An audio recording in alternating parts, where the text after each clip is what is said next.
ॐ सहना भवतु सहनौ भुनक्तु सह वीर्यङ्करवावहै तेजस्विनावधीतमस्तु मा विद्विषावहै। ॐ शान्ति शान्ति शान्तिः। हरिः ॐ श्री गुरुभ्यो नमः। हरिः ॐ।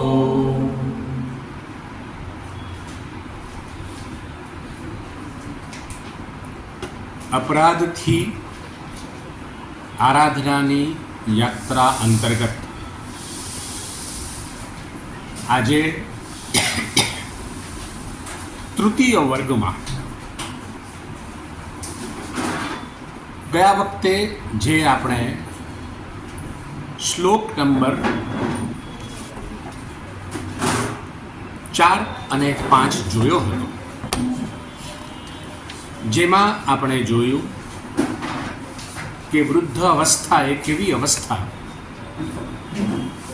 કે જેમાં શરીર મન કશું જ સપોર્ટ ના કરે અને શું થશે, ક્યારે યમરાજ લઈ જશે એવી ચિંતામાં ને ચિંતામાં ભગવાનનું સ્મરણ થઈ શકતું હોતું નથી. અને માટે જ જે આ જીવાત્મા છે એ પરમાત્માની સમક્ષ પોતાના અપરાધની કબૂલાત કરે છે કે જે પૂર્વે કરી ચૂક્યો છે, પણ હવે કૃતનિશ્ચય છે, હવે પછી અપરાધ એના દ્વારા થશે નહીં. પણ પહેલાં જે કરી ચૂક્યો છે એ સંબંધમાં એ પોતે હે ભગવાન શિવ, હે મહાદેવ, મારો અપરાધ તમે ક્ષમા કરો. અને ત્યારબાદ સ્માર્ત કર્મ અને શ્રૌત કર્મ, શ્રુતિમાં કહેવામાં આવેલા કર્મો સ્માર્ત કર્મો અને શ્રુતિમાં કહેવામાં આવેલા શ્રૌત કર્મો, આ બંને મારાથી થઈ શકે તેવી સ્થિતિમાં નથી. કેમ? કારણ કે એટલા પણ પાપ કર્મ હું કરી ચૂક્યો છું કે એના નિવારણ માટે પ્રાયશ્ચિત કર્મ કરવામાં જ મારો બહુ સમય ચાલી જાય છે. એટલું જ નહીં, ધર્મમાં મારી શ્રદ્ધા ઉત્પન્ન થતી નથી. મન તરત જ ભોગની અંદર જ મને ખેંચીને લઈ જાય છે અને આત્મતત્વને જાણવા માટેના જે અંતરંગ 3 સાધનો છે એ પણ મારાથી જીવનમાં થઈ શક્યા નથી. માટે હે શિવજી, હે મહાદેવ, મારો અપરાધ તમે ક્ષમા કરો. શ્લોક નંબર 4 અને 5માં આ વાત જોયા બાદ હવે આજે શ્લોક નંબર 6 થી આપણે પ્રારંભ કરીશું.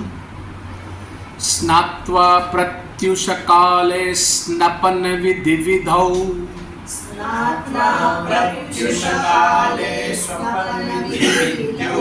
નાહૃતં ગાંગતોયમ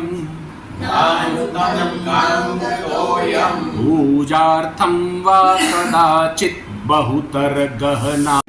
હે ભગવાન, સૂર્યોદય સમયે સ્નાન કરીને આપનો અભિષેક કરવા માટે હું ગંગાજળ લઈને ઉપસ્થિત થયો નથી. એ બહુ સ્પષ્ટ છે કે આ જે વ્યક્તિ છે એ ગંગા તીર્થ ઉપર રહેતો હોવો જોઈએ, એટલે સ્વાભાવિક છે ગંગાજળ ત્યાં ઉપલબ્ધ હોય. પણ જે વ્યક્તિ ત્યાં આગળ ઉપલબ્ધ નથી, ત્યાં રહેતો નથી, એવો વ્યક્તિ કેવી રીતે આ ગંગાજળ લઈ અને ભગવાન શિવજીનો અભિષેક કરી શકે? તો આપણું જે કોઈ પણ ઘરમાં જળ છે એ જળમાં ગંગાજીની ભાવના કરી આપણે પણ અવશ્ય આ પ્રકારે ભગવાન ઉપર અભિષેક કરીશું. મહત્વનું છે અહીંયા સ્નાન કરીને. વૈદિક પરંપરાની અંદર રાત્રે જે આપણે સૂઈ ગયા હોઈએ એને કારણે આપણે સવારે ઉઠીએ ત્યાં સુધીમાં શરીરની અનેક અશુદ્ધિઓ આપણા શરીરના બાહ્ય ભાગની ચામડીમાં અભિવ્યક્ત થાય છે અને તેટલા માટે સ્નાન કરવું જરૂરી છે, વિશેષ કરીને જ્યારે આપણે કોઈ પવિત્ર કાર્ય કરવા જઈ રહ્યા હોઈએ ત્યારે. અને જ્યારે મંદિરમાં અભિષેક કરવા જતા હોઈએ ત્યાં મંદિરમાં સાત્વિક વાતાવરણ છે. તમે સ્નાન ન કર્યું હોય તો તમારા મનની અંદર તમસ અને રજસ ગુણનું પ્રાધાન્ય વિશેષ છે. જળનો ચામડીની સાથે સંપર્ક થવાથી જ તમારા મનમાં સાત્વિકતાનો ઉદય થાય. તેટલા માટે સ્નાન કોઈ પણ પવિત્ર કાર્ય કરવા માટે જરૂરી છે. પણ કેટલીક વખત એવું બની શકે કે બહુ વરસાદ પડતો હોય અને નદીઓ ગાંડી તૂર બની હોય, એટલે સ્વાભાવિક છે શાસ્ત્રની પરિભાષામાં નદીઓને એ સમયે ઋતુમતી કહે છે. એમ છતાં પણ ગંગાજી જે છે એનામાંથી બાકાત રાખવામાં આવી છે. ગમે તેવી પરિસ્થિતિ હોય, ગમે તેવી સિઝન હોય, ગંદુ પાણી કે ડોળું પાણી પણ હોય, ગંગાજી હંમેશા પવિત્ર છે. અને તેટલા જ માટે જ્યારે પણ ગંગા કાંઠે જવાનો મોકો મળે, વરસાદની ઋતુ હોય કે શિયાળાની હોય કે ઉનાળાની હોય, એમાં સ્નાન કરવું જ જોઈએ. સ્નાન એ આપણા દેશમાં બહુ મહત્વનો ભાગ ભજવે છે, કારણ કે આપણે ઉષ્ણકટિબંધ પ્રદેશમાં રહીએ છીએ. તમે પશ્ચિમમાં રહેતા હો તો સ્નાન કરવાની જરૂર નથી. કેમ? તમે જુઓ, ભારતમાં હો તો તમે મંદિરમાં ખુલ્લા પગે જાઓ, પણ એ જ ખુલ્લા પગે ધારો કે તમે ત્યાં આગળ કોઈ ચર્ચ હોય ત્યાં તમે જાઓ તો મુશ્કેલી થઈ જાય. કેમ? કારણ કે ત્યાં ઠંડુ વાતાવરણ છે. ચર્ચ બનેલું છે ઠંડા પ્રદેશની અંદર, એટલા માટે ત્યાં બૂટ પહેરીને કોટ પેન્ટ પહેરી અને જવાની સિસ્ટમ છે. ભારતમાં હો તો ધોતિયું વગેરે ઉપરણું વગેરે લગાવી અને ખુલ્લા પગે મંદિરમાં જવાની પરંપરા છે. એટલે જે તે દેશની ભૌગોલિક પરિસ્થિતિ છે એના ઉપર આધારિત આ હંમેશા નિર્ણય લેવાતો હોય છે. પણ મહત્વની વાત છે, જ્યારે તમે ઉષ્ણકટિબંધ પ્રદેશમાં હો સ્નાન કરવું જોઈએ. પણ હિમાલયના એવા દુર્ગમ સ્થાનમાં હોઈએ તો સ્નાન ન કરીએ તો ચાલે તેવું છે. હાથ પગ મોં પણ ધોઈ શકાય. બીજું, મંત્ર દ્વારા પણ માનસ સ્નાન પણ થઈ શકે તેમ છે.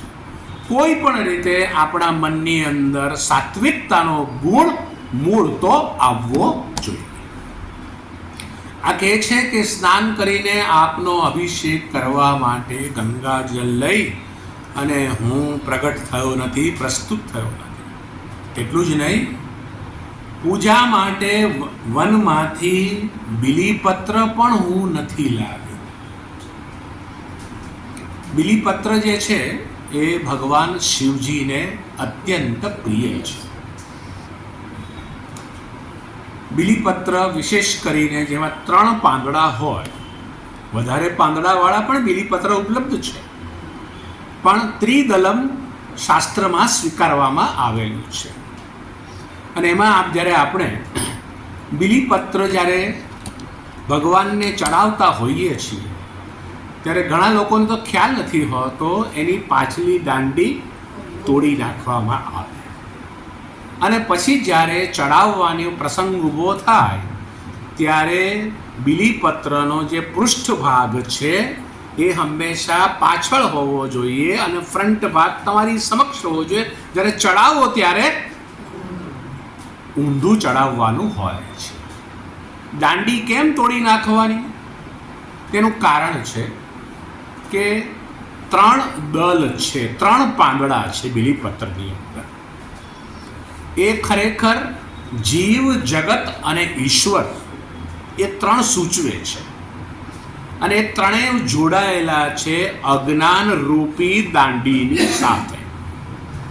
એટલે તોડી નાખવાનો અર્થ છે અજ્ઞાનનો નાશ કરી જીવ, જગત અને ઈશ્વર જે હવે મારે માટે સાવ નકામા થઈ ચૂક્યા છે એ ભગવાન શિવજી જ્ઞાન પ્રદાતા હું આપને અર્પણ કરું છું. આ ખરેખર બીલીપત્રનું તાત્પર્ય છે. પણ મોટે ભાગે લોકોને ખબર નથી હોતી અને એમને એમ લોકો બીલીપત્ર ચડાવતા હોય છે. અહીં કહે છે હું પૂજા માટે વનમાંથી બીલીપત્ર પણ ન લઈ આવું. બીલીપત્ર જ્યારે તોડવા જાઓ ત્યારે ખબર હોય કે કેટલા કાંટા લાગતા હોય છે. એ તો આપણને અહીંયા શહેરમાં ઉપલબ્ધ હોય છે તુરંત જ, 10 રૂપિયા, 20 રૂપિયા, 50 રૂપિયા. પણ આ લોકો જ્યારે બીલીપત્ર તોડતા હોય ને ત્યારે કાંટા એકદમ મોટા મોટા છે. આપણા આશ્રમની અંદર પણ બીલીપત્રનું ઝાડ છે, જરા જોજો, તોડવાનો પ્રયાસ કરજો, કેટલા કાંટા લાગે છે પછી જરા નક્કી કરજો. એટલે કહે છે કે હું આવું પણ તમારે માટે કરી શક્યો નહીં. એટલું જ નહીં, आपके लिए तालाब में खिले हुए कमलों की माला तथा गंध पुष्प ही लाकर अर्पण किए ये पण હું ન કરી શકું. ભગવાન શિવજીને કમળ બહુ પ્રિય છે. શિવ મહિમના સ્તોત્રમાં આવે છે 1000 કમળ ચઢાવવાના હોય છે અને એક કમળ કંઈક ખૂટે છે તો પેલો ભક્ત પોતાનું નેત્ર કાઢી અને ભગવાનને અર્પણ કરે. કમળ જે છે એ ખરેખર અસંગતાનું પ્રતીક છે. કમળ ખીલે છે કાદવમાં, જન્મે છે કાદવમાં, સમાપ્ત પણ થાય છે કાદવમાં. એમ છતાં પણ કમળના પાંદડાને કાદવનો જરાય સ્પર્શ થતો નથી. એમ આપણું જીવન પણ કેવું હોવું જોઈએ? રહેવાનું છે સંસારમાં જ. હિમાલયમાં જશો તો ત્યાં પણ તમારો એક નાનકડો અલગ સંસાર હશે. રહેવાનું છે નામ અને આકાર રૂપી સંસારમાં. અને એમ છતાં પણ સંસારની કલુષિતતા આપણા મન ઉપર હાવી ન થવી જોઈએ. એવું મન તૈયાર કરવા માટેનો સંકેત જે આપવામાં આવે છે એ છે કમળ. આપણા દેવી દેવતાઓમાં તમે જોજો, ઘણા દેવી દેવતાઓના મૂર્તિના હાથમાં કમળ હશે. કેમ? જીવન કેવી રીતે વ્યતીત કરવું એ આપણને કમળ શીખવાડે છે. આ કહે છે ભક્ત, હું કમળ પણ આપની સમક્ષ માળા રૂપે લાવી શક્યો નથી. એટલું જ નહીં, ગંધ અને પુષ્પ. ગંધ એ પૃથ્વી તત્વનું પ્રતીક છે. પૃથ્વીનું લક્ષણ છે પૃથ્વી ગંધવતી. વરસાદ પડ્યો હમણાં, સુગંધ આવવા લાગે માટીની. એટલા માટે 5 મહાભૂતમાંથી જે અંતિમ મહાભૂત છે પૃથ્વી તત્વ, એને કહે છે અહીંયા આગળ ગંધ. જ્યારે ષોડશોપચાર પૂજા કરીએ કે પંચોપચાર પૂજા કરતા હોઈએ છીએ ત્યારે આ બધું ભગવાનને અર્પણ થતું હોય છે. એટલે 5 મહાભૂતમાંના એક મહાભૂત ગદ્ધ કે જે પૃથ્વીનું પ્રતીક છે એ અર્પણ થતું હોય છે. અને આ જે પુષ્પ છે એ પુષ્પ શેનું પ્રતીક છે? તો કે આકાશનું પ્રતીક છે. કારણ કે પુષ્પ ખીલે છે ક્યાં? અંતે તો આકાશ. જો આકાશ સ્પેસ ઉપલબ્ધ ના હોય તો પુષ્પ ખીલી શકે નહીં. બીજું બધું જ હોય, તમે પાણી આપો, ખાતર પણ નાખો, બધું જ હોય, પણ એટલે તમે દબાવી દો ડબ્બાની અંદર, વિકસી ના શકે. એટલે આકાશ સૌથી પ્રથમ મહાભૂત છે અને પૃથ્વી અંતિમ મહાભૂત છે. એને અહીંયા પ્રતીક તરીકે ગંધ અને પુષ્પ તરીકે કહ્યું છે. गंध अने पुष्प ही लाकर न तो मैंने आपको अर्पण किए, अतः हे शिव हे शिव, हे महादेव, हे शंभो, अब मेरा अपराध आप क्षमा करो, क्षमा। श्लोक नंबर 6 ની અંદર આ ભક્ત ભગવાનની પાસે આર્ત ભાવે પોતાના અપરાધને ક્ષમા કરવાની વિનંતી કરે છે અને હવે જે ષોડશોપચારમાં બીજી પણ અનેક પ્રકારના ઉપચારો છે એ પણ હું કરી શક્યો નથી, એ અપરાધ પણ કૃપા કરી અને ક્ષમા કરો, એ શ્લોક નંબર 7 આપણે જોઈએ. દુગ્ધૈર્મદ્વાજ્યયુક્તૈર્દધિસિત સહિતૈઃ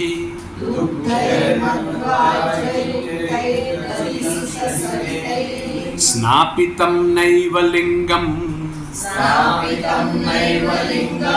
નોલિપ્तं ચંદનાદ્યૈ કનકવિરચિતૈઃ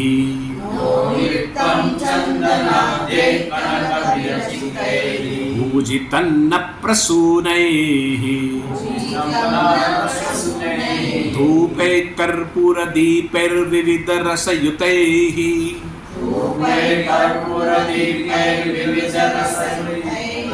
નૈવ ભક્ષ્યોપહારૈઃ क्षन्तव्यो मे पराध शिव शिव शिव भो।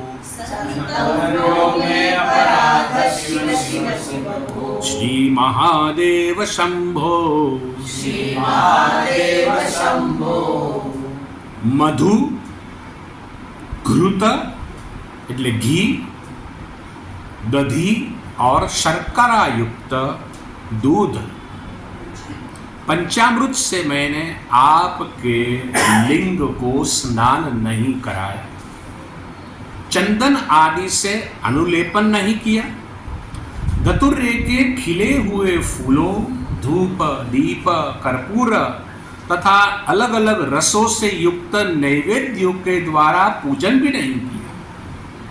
अतः हे शिव, हे शिव, हे शिव, हे महादेव, हे शंभो, अब मेरे अपराधों को क्षमा करो, क्षमा करो। मधु એટલે મધ. બૃહદારણ્યક ઉપનિષદની અંદર એક મધુ બ્રાહ્મણ એક નામનું પ્રકરણ છે. મધશુક અલગ અલગ પુષ્પો છે, છતાં પણ એનો સાર એક માત્ર મધ છે. એને દેવતાઓનું પણ અમૃત તરીકે ઓળખવામાં આવે છે. અને ભગવાન શિવજીને આ ચડાવવા પાછળનું પ્રયોજન શું છે? જે પથ્થર હોય એ પથ્થરમાં કાળક્રમે તિરાડ પડવાની સંભાવના, કોરસ હોલ થવાની સંભાવના છે અને એટલા માટે આ પંચામૃતનો અભિષેક કરવામાં આવે છે. મધ આપણને એ પણ સૂચવે છે કે જેમ અલગ અલગ પુષ્પોનો રસ એક, એમ અનેક નામ અને આકારો છે, પણ એ સર્વમાં તત્વ આત્મા એકનો એક છે. એ બતાવવા માટે પણ મધનો અભિષેક કરવામાં આવે છે. એટલું જ નહીં, જ્યારે આ શિવલિંગની પ્રાણ પ્રતિષ્ઠા થાય વૈદિક મંત્રોચ્ચાર દ્વારા, ત્યારે એ જે શિવલિંગ છે એનો આકાર આપણે સૌએ જોયો હશે. એવો ને એવો જ આકાર મુંબઈની નજીક ચેમ્બુરમાં ભાભા એટોમિક રિસર્ચ સેન્ટર છે. એનું જે રિએક્ટર છે, રિએક્ટરનો પણ આકાર એના જેવો તમને જોવામાં આવશે. આપણી જે ઓબ્ઝર્વેટરી હોય, સોલાર ઓબ્ઝર્વેટરી, એનો પણ આકાર તમે જોજો, લગભગ આવા શેપનો જોવામાં આવશે. આપણો અંગૂઠો જુઓ, આપણા આંગળાઓ જુઓ, એનો આકાર શિવલિંગ જેવો છે. એની પાછળનું રહસ્ય એ છે કે જે આ વિશ્વની અંદર અનેક લોકો અનેક પ્રકારના વિચારો કરતા હોય છે. કેટલાક ખરાબ વિચાર કરતા હોય છે, કેટલાક સારા વિચાર કરતા હોય છે. તો એ સારા વિચારો જે એના મનમાંથી પ્રગટ થાય અને આ વિશ્વની અંદર ફેલાઈ જતા હોય છે. આપણું મન જે છે એ ટ્રાન્સમીટર તરીકે છે. જો સામેવાળો વિચાર કંઈ સારો કરતો હોય અને આપણું પણ મન એની વેવલેન્થમાં હોય તો આપણે પણ પેલા સામેવાળાના સારા વિચારને તરત જ પકડી લઈએ. ઘણી વાર એવું બનતું હોય છે ને, હું પણ આ જ વિચાર કરતો, તમે જે વિચાર કરી બસ હું એ જ વિચાર કરતો. કેવી રીતે શક્ય બન્યું? વેવલેન્થમાં તમે આવ્યા. જેવી રીતે રેડિયો સિલોન અથવા 92.5 ક્યારે વેવલેન્થમાં આવો ત્યારે પેલું પકડાય. એ જ પ્રકારે આ વેવલેન્થમાં આવવા માટે તમારું મન તેને માટે તૈયાર થયેલું હોવું જોઈએ, તો જ તમે સામેવાળાના વિચાર પકડી શકો. એટલા જ માટે આપણે ચરણ સ્પર્શ કરીએ છીએ વડીલોના, સંત મહાત્માઓના, એમ એના અંગૂઠાને સ્પર્શ કરીએ છીએ. એની પાછળનું આ કારણ છે કે એમના જે શુભ વિચારો છે આના દ્વારા ટ્રાન્સમિટ થઈ મારી બોડીની અંદર. એટલા જ માટે આ જે પંચમહાભૂત છે અને સાથે સાથે શિવલિંગ ઉપર જે અભિષેક કરવાનું જે દ્રવ્યો છે એ એમને એમ કહેવામાં નથી આવેલા. માટે પ્રથમ કહે છે મધ, પછી છે ઘી. ઘી કેવું છે? સ્નિગ્ધતા, ચિકાશનું પ્રતીક છે, સ્નેહનું પ્રતીક છે. જેવી રીતે બાળક માટે માનો સ્વાભાવિક સ્નેહ છે, સહજ છે, તો એ જ રીતે ભગવાન માટેનો સ્નેહ, સ્નિગ્ધતા, પ્રેમ, લાગણી સહજ હોવો જોઈએ ભક્તમાં. એના પ્રતીક તરીકે આ ઘી છે. મોટે ભાગે લોકો છે આ તમે ઘી આટલું બધું બગાડી દો છો, એના કરતાં કોઈ ગરીબના મોઢામાં નાખતા હો તો. એટલે એ શું માને છે કે આ માત્ર પથ્થર જ છે. પથ્થર ઉપર અભિષેક કરવા કરતાં કોઈ જીવતા વ્યક્તિના મુખમાં જાય તો વધારે સારું. પણ પથ્થર તું માને છે, ખરેખર તો અમારે માટે ભગવાન શંકર સાક્ષાત છે. હા, તું કહેતો હોય તો હું થોડુંક ઘી તું જેને કહે છે એ બાળકને આપીશ, પણ તું એવું માને છે કે આમાં કાપી અને પેલાને આપો, એ તો કેવી રીતે બની શકે? અમારે માટે ભગવાન શંકર એ કોઈ માત્ર પથ્થર નથી, શિવલિંગ નથી. અમારે માટે સાક્ષાત એ મહાદેવ છે. એટલા જ માટે આ મધ, ઘી, દહીં અને શર્કરાયુક્ત દૂધ, પંચામૃત એ ભગવાનને જે અર્પણ કરવાનું હોય છે, 5 અમૃત, અહીંયા કહે છે ભગવાન હું આપને એ કરાવી શક્યો નથી. અહીંયા લિંગ શબ્દ વાપરે છે. લિંગ શું છે? ચિહ્ન છે.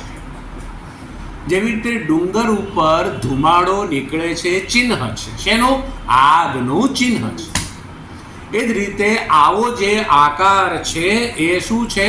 ચિહ્ન છે, લિંગ છે, જે તમને કંઈક સંકેત કરે છે. શું સંકેત કરે છે? તો લિંગ જે છે એ આગમ શાસ્ત્ર અનુસાર પુરુષ અને પ્રકૃતિના સંયોજનથી આખું બ્રહ્માંડ ઉત્પન્ન થયું છે. એના પ્રતીક તરીકે આ શિવજી, અને આપણે જેને જળાધરી તરીકે કહીએ છીએ, જેને કેટલાક લોકો થાળું તરીકે પણ કહે છે ગુજરાતમાં, એ જે થાળું છે એ સ્ત્રી તરીકે છે. અને ભગવાન શંકરનું જે લિંગ છે એ પુરુષ તરીકે, એટલે પુરુષ અને પ્રકૃતિના સંગમથી સમગ્ર બ્રહ્માંડની ઉત્પત્તિ થઈ છે. એના પ્રતીક તરીકે આ શિવલિંગ છે. એકમાત્ર ભગવાન શિવજી જ એક એવા છે કે જેની પ્રતિમા તરીકે પણ ઉપાસના થાય છે અને આ શિવલિંગ તરીકે પણ ઉપાસના થાય છે. અને એવું ને એવું જ ભગવાન વિષ્ણુનું જોવામાં આવે છે. શાલિગ્રામ તરીકે પણ એની પૂજા થતી જોવામાં આવે છે. આ વ્યક્તિ કહે છે હું આપના લિંગને પણ સ્નાન કરાવી શક્યો નથી. એટલું જ નહીં, ચંદન આદિથી પણ અનુલેપન નહીં કરી અપાય. ચંદન શું કરે? શીતળતા પ્રદાન કરે છે. વિશેષ કરીને સાઉથ ઇન્ડિયામાં જે ચંદન થાય છે, રક્ત ચંદન, રેડવુડ, લાલ ચંદન જેને કહે છે, ત્યાં વિશેષ પ્રકારના મલયગીરી પર્વતો છે ને ત્યાં આગળ ઊંચાઈ ઉપર લાલ ચંદન થાય છે, જેની તસ્કરી દક્ષિણ ભારતમાં કોમન છે. એ લાલ ચંદન આપણા કપાળ ઉપર લગાડવાથી આપણા શરીરની અંદર સહજ રૂપે શીતળતા પ્રદાન થતી હોય છે. એટલા માટે અહીંયા આગળ ચંદન શબ્દનો પ્રયોગ છે. ચંદન આદि से अनुलेपन मैंने नहीं किए, धतुरे के खिले हुए फिर. ભગવાનને ધતુરો પ્રિય છે. ધતુરો કેમ પ્રિય છે? તો ધતુરામાં તો કાંટા સિવાય બીજું શું જોવામાં આવે છે? પણ ધતુરાનું જે દાંડી તોડીને જે તમે દૂધ નીકળે સફેદ, એ આયુર્વેદની અંદર રોગ શમન માટે બહુ મોટું કામ આવતું હોય છે. એ ધતુરાનો તો ગમે ત્યાં ઉગેલો હોય, ગમે ત્યાં ઉગેલો હોય, ઉકરડાની નજીક પણ ઉગેલો હોય તો પણ ચડે કોને? ભગવાન શિવજી. એ ભગવાન શિવજી એવા નિકૃષ્ટ કહેવાતા પુષ્પના ધતુરાને પણ સ્વીકારે છે, એવું કહેવાનું તાત્પર્ય છે. ધતુરે સે ખીલે હુએ ફૂલો. પછી ભગવાનને ધૂપ કરવામાં આવે છે. ધૂપ શેના માટે કરવામાં આવે છે? ધૂપ એટલા માટે કે આજુબાજુ જે જંતુઓ હોય, ધુમાડો થાય, જંતુઓ હોય, એ જંતુઓ ત્યાંથી ભાગી જાય, એટલા માટે ધૂપ. અને ગુગળનો ધૂપ સૌથી શ્રેષ્ઠ માનવામાં આવે છે. ઘણા લોકોને તો ગાયના છાણાનો ધૂપ કરીએ ઘરમાં, ઘણાને ગમતું નથી હોતું. કહેવાતી આ મોડર્ન પ્રજાને ગાયના છાણાના ધૂપથી સૂગ ચડે છે. પણ એટલું સારું છે, હવે ઘણા લોકો હવે ગાયના ગોબરમાંથી બિઝનેસ પણ કરે છે. ગાયના યુરિનને પણ બનાસ ડેરીવાળા મંગાવી પૈસા આપી એમાંથી ફ્યુઅલ પણ બનાવે છે, એવું પણ સાંભળેલું છે. એટલે આ જે ધૂપ છે એ જે વાતાવરણની અંદર જે અશુદ્ધિ હોય એને હટાવવા માટે ધૂપ કરવામાં આવે છે. દીપક પ્રગટાવવામાં શાને માટે આવે છે? આપણે જાણીએ છીએ અંધારાનો નાશ કરનાર એકમાત્ર દીપક છે. મારા જીવનમાં પણ હે ભગવાન, આ અજ્ઞાન રૂપી અંધારું યુગોથી છે, એનો તમે નાશ કરો, એના પ્રતિક રૂપે દીપક છે. તમે દક્ષિણ ભારતમાં જશો, દક્ષિણ ભારતની અંદર તમે જ્યારે અંદર પ્રવેશ કરો, ગર્ભગૃહમાં સાવ અંધારું જોવા મળશે. આવી જાગ જમાડ તો માત્ર ગુજરાત તરફ અને મહારાષ્ટ્રમાં જોવામાં આવશે.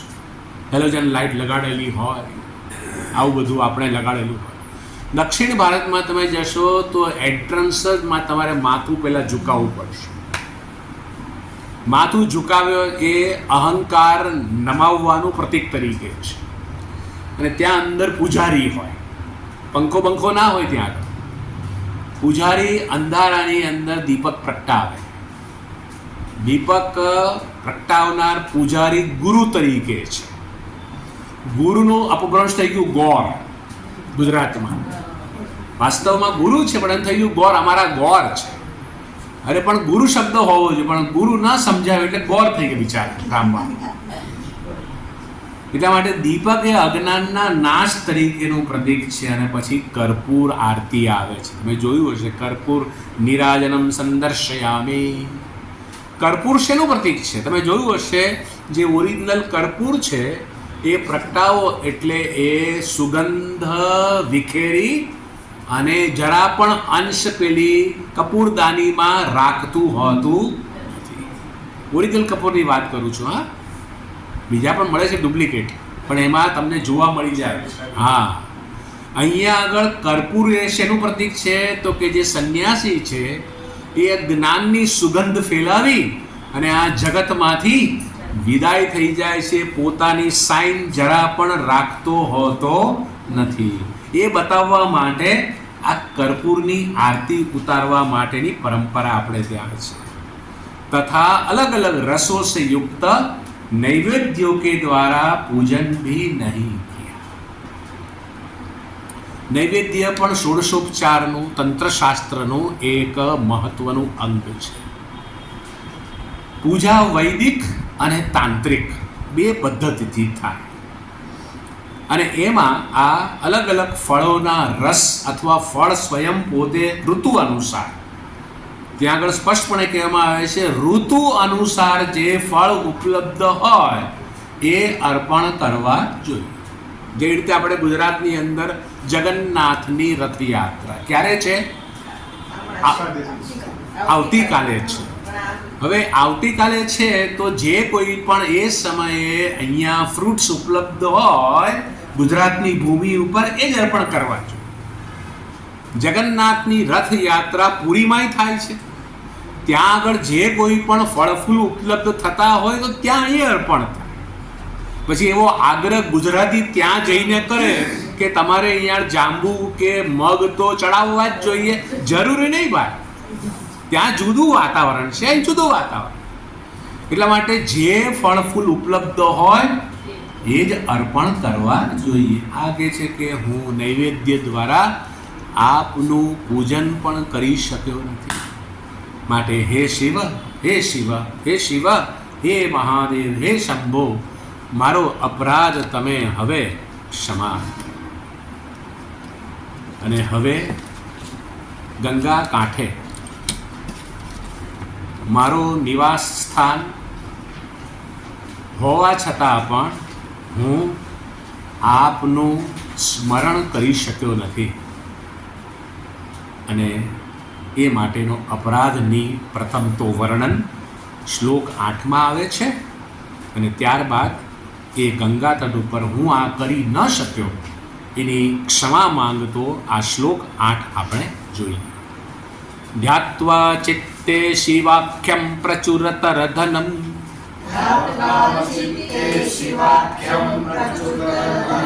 નૈવ દત્તમ દ્વિજેભ્યઃ હવ્યમ તે લક્ષ સંખ્યૈર્હુતવઃ વદને નાર્પિતમ બીજમંત્રે નોતપ્તમ ગાંગતીરે વ્રતજપ નિયમૈ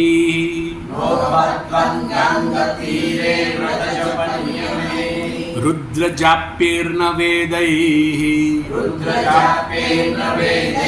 क्षन्तव्यो मे परादः शिव शिव शिव भो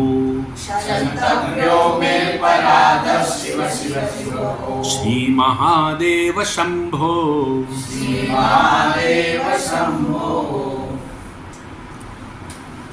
मैंने चित्त में शिव नामक आपका स्मरण करके ब्राह्मणों को प्रचुर धन नहीं दिया, न आपके 1,00,000 बीज मंत्रों का अग्नि में आहुतियाँ दी, और न तो व्रत एवं जप के नियम से तथा रुद्र जाप और वेद विधि से गंगा तट के ऊपर कोई साधना ही नहीं की. हे शिव, हे शिव, हे शिव, हे महादेव, हे शंभो, अब मेरे अपराधों को क्षमा करें.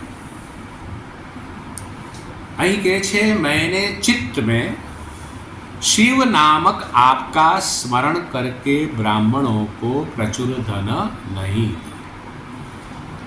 જ્યારે સ્મરણ કરવાનો પ્રસંગ આવે છે, કોઈ પણ વ્યક્તિ કેમ ના હોય, તો સ્મરણ હંમેશા એ વ્યક્તિના આકારની સાથે અને સાથે સાથે એના નામની સાથે અને સાથે સાથે એનો અર્થ, આ ત્રણ વસ્તુ સ્મરણની સાથે જોડાયેલી છે. રમણભાઈને ઓળખો છો? કોણ રમણભાઈ? તો પેલા શહેરમાં રહે છે તે, તો ત્યાં રમણભાઈ અનેક હોઈ શકે. તો કે જેની પાસે મોટું ખેતર છે, એટલે આકાર પણ ખબર પડી રમણભાઈની, નામની ખબર પડી, પણ સાથે સાથે જેનું ખેતર છે એવા બે છે. તો કયો રમણભાઈ સમજવા? તો કે જેના ખેતરમાં એ પોતે ઘઉં ઉગાડે છે. હા, હવે ખબર. એટલે રમણભાઈ એક આકાર, રમણભાઈ એક નામ, અને સાથે સાથે એનો જે બિઝનેસ વગેરે છે એની સાથે સંબંધિત જે વ્યક્તિ છે એનો અર્થ છે એ રમણભાઈ આપણા ચિત્તની અંદર એ સમયે અભિવ્યક્ત થાય છે. જગતની અંદર જેટલા પદાર્થો છે, વ્યક્તિઓ છે, એના નામની સાથે સાથે એનો અર્થ પણ જોડાયેલો છે. રામ જ્યારે તમે બોલો તો એનો અર્થ પણ જોડાયેલો હોય છે. જેવી રીતે રામ અને શ્રીરામ બેમાં ફરક છે. શ્રીરામ બોલો એટલે ભગવાન શ્રીરામ જ યાદ આવે. રામ આપણો કોઈ સેવક પણ હોઈ શકે, કામવાળો હોઈ શકે. જ્યારે શ્રીરામ બોલવામાં આવે એટલે બહુ સ્વાભાવિક છે, એનો સંબંધ અર્થની સાથે, એનો સંબંધ ભગવાનની સાથે થતો હોય છે. અહીં પણ આ કહે છે, મારા ચિત્તમાં शिव नामक आपका स्मरण करके ब्राह्मणों को प्रचुर धन मैंने नहीं दिया. समयનો અવકાશ જ્યારે મળે ત્યારે શું કરવું જોઈએ? તો નામ જપ સૌથી શ્રેષ્ઠ આપણા શાસ્ત્રોમાં જોવામાં આવે છે. શ્રીમદ ભાગવત તો એની વારંવાર સ્તુતિ કરે છે કે નિર્ગુણ નિરાકાર તત્વ સમજવું બહુ અઘરું છે. એને માટેની પાત્રતા જોઈએ, અધિકારીત્વ જોઈએ. પીએચડીના અર્થો સમજવા માટે મિનિમમ ગ્રેજ્યુએશન તો જોઈએ જ. એમને એમ તમને પીએચડીમાં એન્ટ્રી ના હોય. એમ અહીં નિર્ગુણ નિરાકાર આત્મતત્વ કે બ્રહ્મ તત્વને સમજવા માટે અધિકારીત્વ જોઈએ, અને બધા જ એવા અધિકારી હોતા નથી. છતાં પણ પરમાત્માની સાથે સંલગ્ન કરી શકાય એને માટેનો ઉપાય શું છે? નામ જપ. કાદવવાળી જમીનમાં આપણે પડી ગયા છીએ અને કોઈ ડાળી નથી કે પકડીને ઊભા થઈએ, કોઈ માણસ પણ નથી હાથ આપણને આપે ઊભા કરીએ. અને ઊભા થવા માટે શું કરીશું? કાદવવાળી જમીનનો જ સહારો લઈ અને ઊભા થઈશું. એમ નામ અને આકારવાળા સંસારની અંદર પડી ચૂકેલા છીએ, ગળા ડૂબ છીએ. હવે એમાંથી બહાર નીકળવું છે. મુક્તિ માટે, મોક્ષ માટે, કલ્યાણ માટે સહારો કોનો લેવો પડશે? નામ અને આકારનો જ લેવો પડશે. એટલા જ માટે સંત મહાત્માઓ ભગવાનની મૂર્તિ આપે છે કે આ સહારો છે અને એનું નામ છે.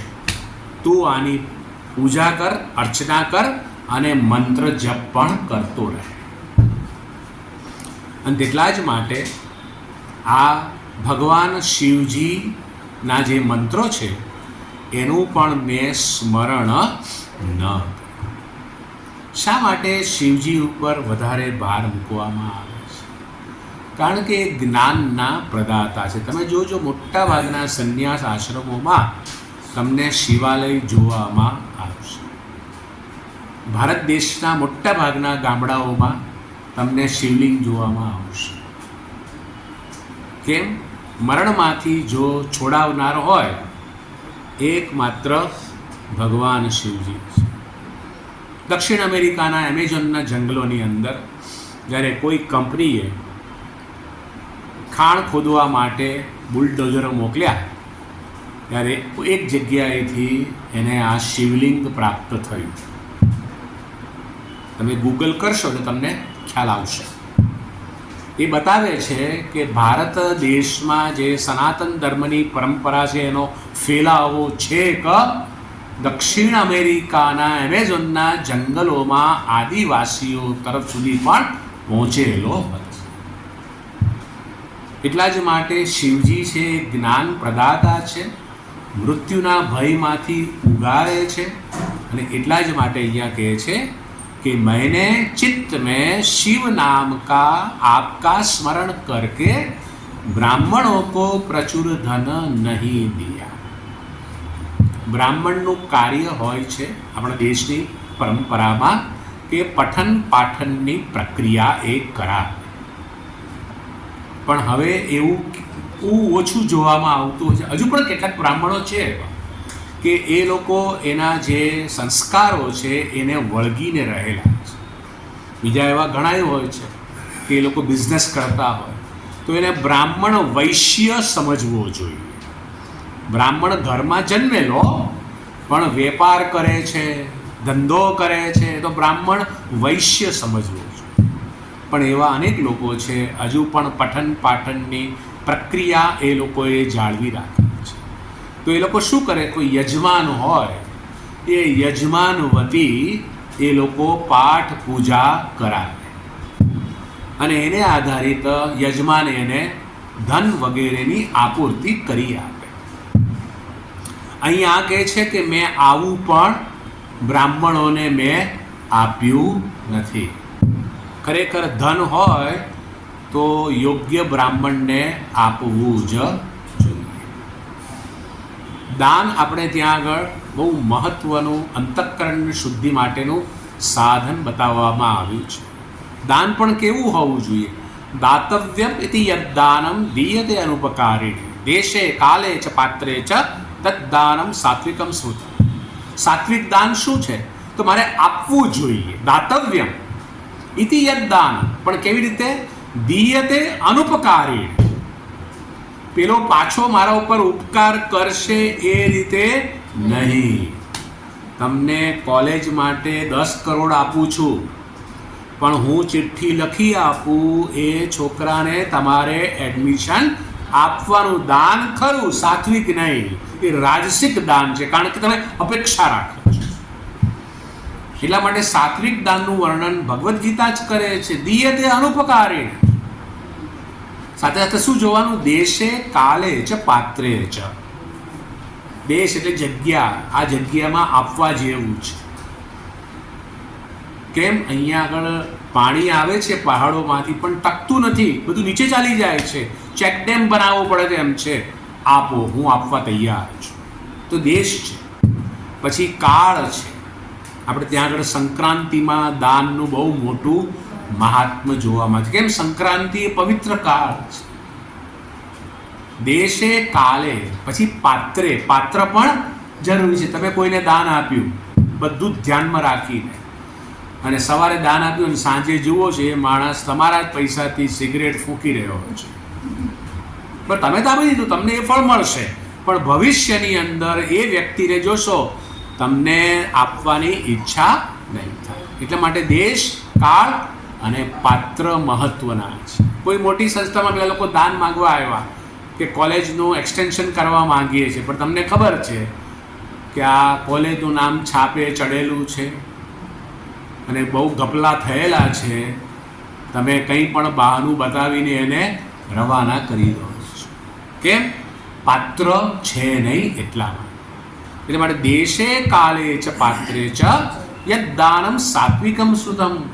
એ દાનને સાત્વિક કહેવામાં આવે છે.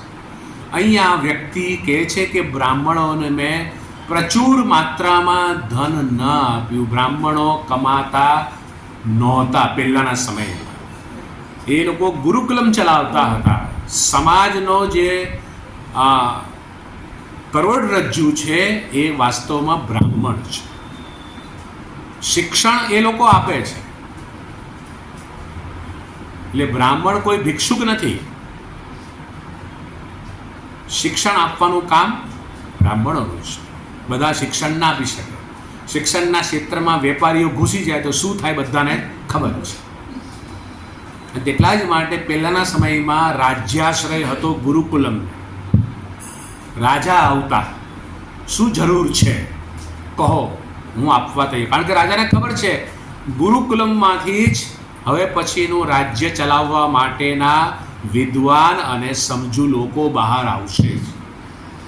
અને આ દેશને અખંડતાથી ટકાવવો હોય તો ગુરુકુલમનું રક્ષણ કરવું જરૂરી છે. એટલે રાજ્યાશ્રય બ્રાહ્મણોને આ રાજા આપતો. જે કંઈ પણ ધનની આવશ્યકતા હોય રાજા પૂર્તિ કરી આપતો.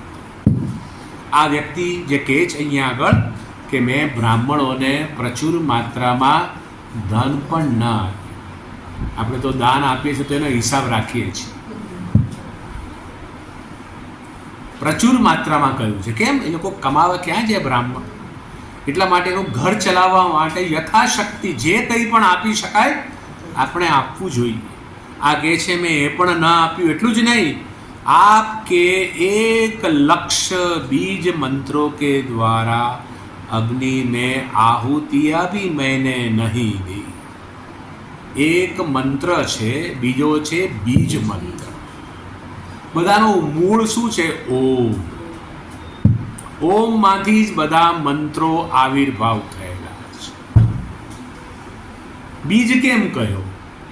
તો કે જેમ બીજની અંદર આખું વૃક્ષ રહેલું છે, અભિવ્યક્ત થયું નથી પણ ભવિષ્યમાં પ્રગટ થશે, બસ એ જ પ્રકારે આ દેવતાઓ જે છે, આ જગત છે, આખું બ્રહ્માંડ છે, એ આ બીજની અંદર, બીજ મંત્રની અંદર રહેલું છે. અને એની ચોક્કસ પદ્ધતિ ગુરુ પાસેથી શીખી અને કોઈ જો ઉચ્ચાર કરે તો અવશ્ય દેવતાઓ એના બુદ્ધિની અંદર પ્રગટ થતા હોય છે. એટલા જ માટે તમે જોયું હશે કે જ્યારે કોઈ વ્યક્તિ સાધના કરતો હોય, અચાનક એવો વિચાર કરે કે મારામાં નૃસિંહ ભગવાનનું અવતરણ થયું છે, તો એના આખા શરીરમાં ફેરફાર થવા લાગતો હોય છે. એ હંબગ વાત નથી. હા, આપણને લાગે બધું હંબગ હશે, જરાય હંબગ વાત નથી. કેમ? બીજ મંત્રમાં એવું સામર્થ્ય છે. કેટલા બીજ મંત્રો છે? અનેક બીજ મંત્રો છે. એમ, રીમ, ક્લીમ, શ્રીમ, ક્રોમ, આ બધા બીજ મંત્રો છે. પણ આ બધા જ બીજ મંત્રો કરતાં પાંચ બીજ મંત્રો છે, 5 મહાભૂતના. કયા કયા છે? તો આકાશનો બીજ મંત્ર છે હમ. હ ઉપર અનુસ્વાર, હમ, એ આકાશનો બીજ મંત્ર છે. યમ વાયુનો, રમ અગ્નિનો, લમ એ જે છે એ જળનો છે, અને કમ એ પૃથ્વીનો છે. આવી રીતે 5 બીજ મંત્રો 5 મહાભૂતના છે. અને એ બીજ મંત્રોનો ઉચ્ચારણ પણ ગુરુ પાસેથી શીખી અને પછી જપ કરવો જોઈએ. તમે એમ કહો તો બધું અવેલેબલ છે ઇન્ટરનેટ ઉપર. બીજ મંત્રોમાં જરાક ઉચ્ચારણમાં ભૂલ થઈ તો તમારે લેવાના દેવા થઈ જતા હોય છે. અને તેટલા જ માટે ગુરુના માર્ગદર્શન હેઠળ જ આ બીજ મંત્રનો પ્રયોગ કરવો જ જોઈએ. મંત્ર કેમ છે? તો કે છે મનનાત વિશ્વ વિજ્ઞાનમ ત્રાણમ સંસાર બંધન. જેના મનનથી વિશ્વનું વિજ્ઞાન થાય છે. મંત્ર શબ્દની વ્યુત્પત્તિ આ છે. જેના મનનથી વિશ્વનું વિજ્ઞાન થાય છે અને ત્રાણમ સંસાર બંધનાત, સંસાર બંધનમાંથી ઉદ્ધાર થાય છે. યતઃ કરોસી સંસિદ્ધિ મંત્રમ ઇદમ ઉચ્યતે. જે વ્યક્તિ આ પ્રકારે મંત્ર કરે છે એને સિદ્ધિ પ્રાપ્ત થાય છે. અને મંત્ર કેવો હોવો જોઈએ? કે મંત્રી ગુપ્ત ભાષણે. હંમેશા આપણે કહીએ ગુપ્ત મંત્રણા કરવાની છે. એ મંત્ર જાહેરમાં આપી શકાય નહીં. તમે જોયું છે વૈષ્ણવ પરંપરાની અંદર એ લોકો મંત્ર દીક્ષા આપતા હોય છે. ભલે કહેવાય છે તો શ્રી કૃષ્ણ શરણમ મમ, છતાં પણ ગુરુ દ્વારા અપાયેલો હોય છે, પેલા આચાર્ય દ્વારા અપાયેલો હોય છે. એટલા માટે મંત્ર હંમેશા ગુપ્ત જ હોય છે અને ગુપ્ત રીતે પણ કરવો જ જોઈએ. એટલા માટે એની વ્યુત્પત્તિ છે મંત્રી ગુપ્ત ભાષણ. અને તેટલા જ માટે આ વ્યક્તિ કહે છે કે હે ભગવાન, હું 1,00,000 બીજ મંત્રોથી આપને માટેની અગ્નિમાં આહુતિ પણ ન આપી શકું. એટલું જ નહીં, ન વ્રત એવમ જપ કે નિયમ છે. વ્રત શું છે? તમારે ભોજન માટે કોઈ વ્રત કરવું પડે છે? સહજ છે, પ્રકૃતિગત છે. હા, ઉપવાસ કરવો હોય તો પ્રયત્નપૂર્વક તમારે ભોજન પ્રવૃત્તિથી અટકાવવી પડે તમારી જાત. એટલે વ્રત શું છે? તમારા મન ઉપરના સંયમ માટેની પ્રક્રિયા છે. આજે જમવામાં શું બનાવ્યું છે? મારું તો વ્રત છે. આજે જમવામાં બનાવ્યા છે ગરમા ગરમ બટેટાના ભજીયા. હવે તમે કેટલા તમારી સાધનામાં પાક્કા છો એ તમારી ઉપર છે. વ્રતનો દિવસ તો આજે છે, સોમવારનો. બટાટાના ભજીયા તો પછી બની શકશે, પણ આ મારો વ્રતનો સમય છે, હું વ્રતનો ભંગ નહીં. ઘણા લોકો આવા હોય છે, વ્રતનો ભંગ કરતા હોતા ને. એટલા જ માટે વ્રત શું છે? તમારા મનની અંદર એક અનુશાસન આવે, ડિસિપ્લિન આવે. એટલા માટે વ્રત શબ્દ છે. મેં આવું વ્રત પણ કર્યું નહીં. એકાદશીનું વ્રત તો પ્રસિદ્ધ છે, અને વૈષ્ણવોની એકાદશી કેવી હોય છે સૌ જાણતા જ હોય છે. મેં આવું વ્રત પણ ન કર્યું. જપ કે નિયમ છે, જપ માટેનો એક વિશિષ્ટ નિયમ હોય છે. શું નિયમ હોય છે? પ્રથમ તો સ્નાન. જમીન ઉપર બેસતા પહેલા તમારે આસન પણ પાથરવું જોઈએ, અને સૌથી ઉપર કોટનનું, એનાથી નીચે વુલન, અને એનાથી નીચે કુશનું. ઉપર કોટનનું કેમ? તમે સીધા તમે બેસશો પેલા વુલન ઉપર તો તમને પેલા જે એના છૂછા છે કરડશે, એટલા માટે કોટનનું પાથરવું છે. અને જપ જ્યારે કરવા બેસે, કાં પૂર્વાભિમુખ કાં ઉત્તરાભિમુખ બેસીને કરવું જોઈએ. પૂર્વાભિમુખ કેમ?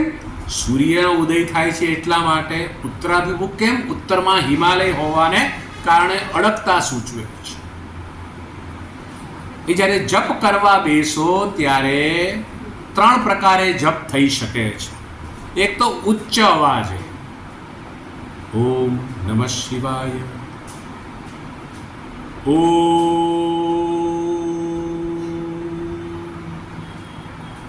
આ ઉચ્ચ જપ કહેવાય.